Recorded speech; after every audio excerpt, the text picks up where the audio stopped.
interview with Bill Winters on the space race during the Cold War. Why was it named the space race? To my memory, it was called the space race because for the first time in history of the United States, we were behind somebody. The Soviet Union, Russia, had put a man in space and satellites in space before us. And when John F. Kennedy became president, that was a high priority for him. We were the greatest nation in the world, and we weren't used to being scientifically behind any nation, much less Russia, who we considered a threat to our safety. What was it like for you? What I remember the most probably was that John F. Kennedy gave a lot of early speeches about the importance of the space race and the importance of other planets and how that might affect the future of the United States. But what was also a risk even then was with the relationship between Russia and the United States being so strained because of the Cuban Missile Crisis and the Bay of Pigs, that it was very fearful. Whoever controlled space could very well control the other country. What was America and American culture like before the space race? I think we probably mostly worried about what was going on in the world, and we were pretty set in our ways and safe. It was after World War II. There was a lot of jobs. The cost of living was good. Wages were good. People were successful. And it was a time, and very much like the TV show, it was happy days.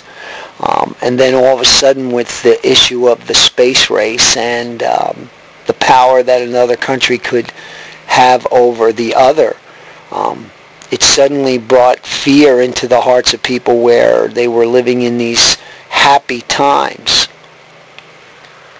What media do you remember, like newspapers and TV, like you said, Happy Days, and music? What do you remember most?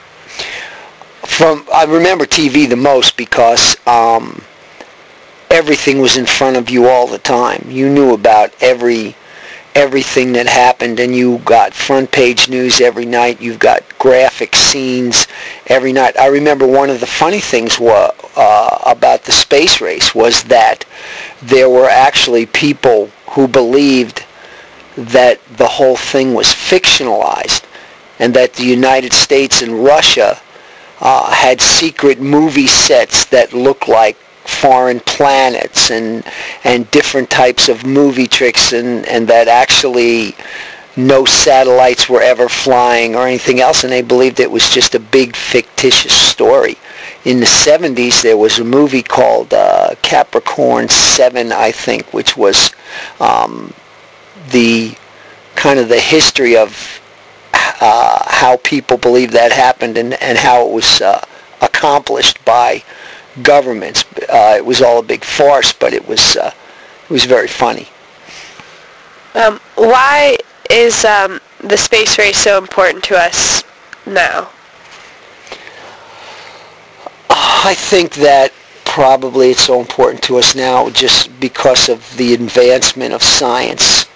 Science is such a powerful tool anymore, and we're able to accomplish so much. I think medically, we've been able to save so many lives that we just look at any kind of new science, new discoveries, even in the planets or whatever, that it's just a betterment to the life of man and to the future of man. And so I think we are really attracted by the possibilities of how it can make for a better world. And I think that's why we're constantly trying to find new things anywhere and everywhere. We're even doing the same thing in the deepest parts of the ocean, in a similar fashion to space. Thank you for your point of view.